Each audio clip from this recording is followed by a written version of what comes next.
हमने राजस्थान को उच्चावच एवं जलवायु के आधार पर 4 भौतिक प्रदेशों में बांटा था।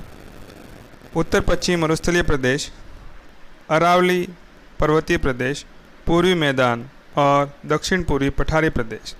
इन 4 प्रदेशों की सामान्य जानकारी हमने देखी थी कि क्षेत्रफल, जनसंख्या, कितने जिले हैं, मिट्टी, जलवायु के बारे में हमने पढ़ लिया था।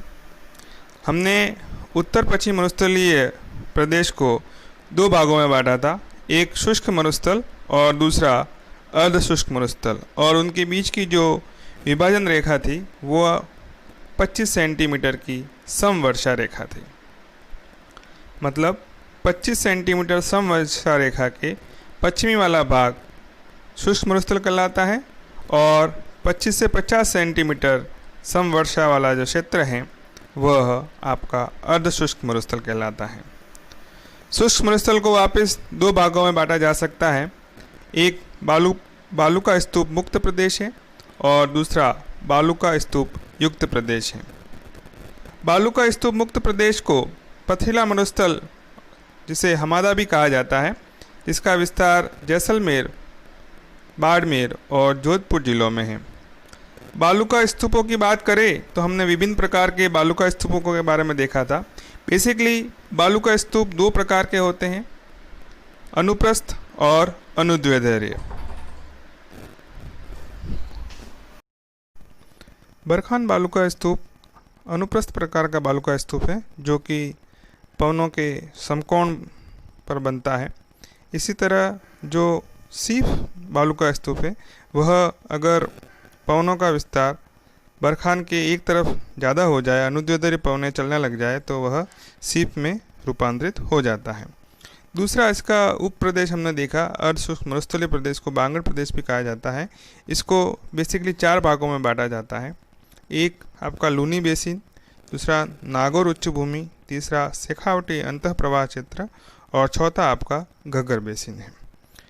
अगर हम लूनी बेसिन की बात करें तो इसके अंदर घोड़वाड़ बेसिन, नेहड रन पाया जाता है जो कि पाली, जोधपुर, बाड़मेर, जालोर और सिरोही में विस्तृत है। दूसरा महत्वपूर्ण भाग है इसका नागौर उच्च भूमि, जहाँ पर खारे पानों की झीलों की अधिकता है जो कि सर्वाधिक नागौर में पाई जाती हैं। इसके अलावा एक कुबड़ पट्टी या बांका पट्टी भी पाई जाती है जिसका विस्तार नागौर और अजमेर में पाया जाता है, जहाँ पर फ्लोराइड की मात्रा का सर्वाधिक निक्षेपण है और इस पानी की वजह से लोगों में कुबड़ की समस्या पैदा हो जाती है, इसलिए यहाँ पर को कुबड़ पट्टी का नाम दिया गया है। तीसरा शेखावटी अंतर प्रवाह क्षेत्र है जहाँ पर जोहड़ पाए जाते हैं, पानी के कच्चे कुएँ हैं। इसके अलावा मानसून के दौरान बनने वाले तालाब सर या सरोवर कहलाते हैं और झुंझुनू में पाई जाने वाली चारागाह भूमि बीहड़ के नाम से विख्यात है। घग्गर बेसिन की बात करें तो ये घग्गर नदी का राजस्थान में बेसिन है। इसका विस्तार गंगानगर और हनुमानगढ़ में पाया जाता है।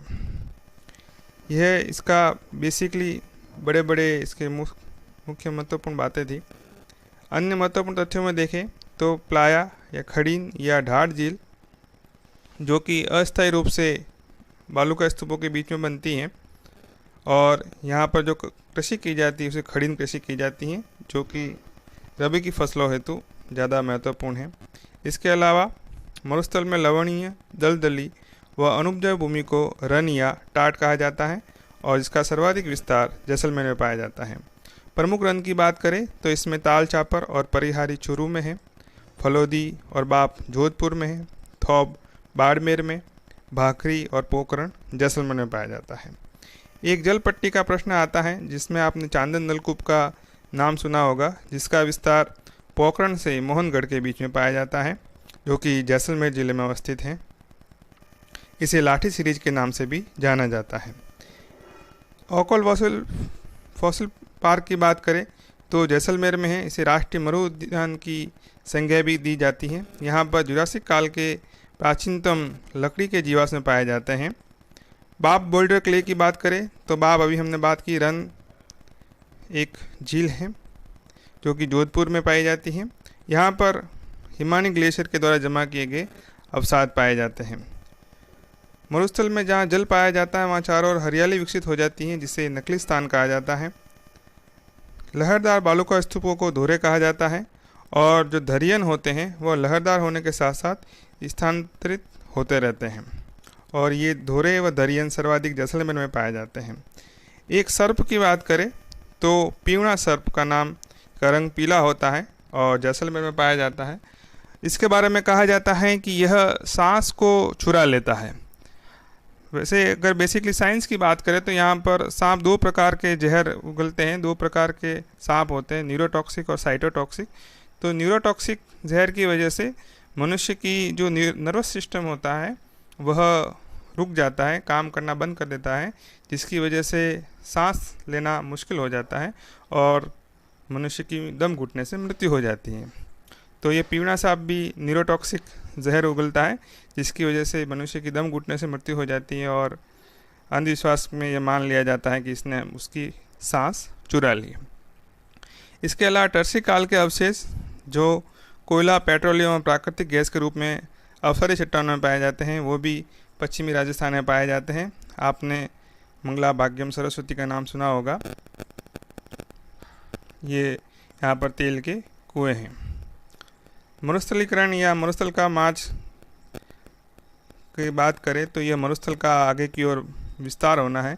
हालांकि अभी इसकी गति में काफ़ी कमी आई है, क्योंकि यह वहाँ पर विभिन्न प्रकार की वनस्पतियों का जो प्लांटेशन किया गया है उसकी वजह से मरुस्थल का मार्च काफ़ी रुक सा गया है।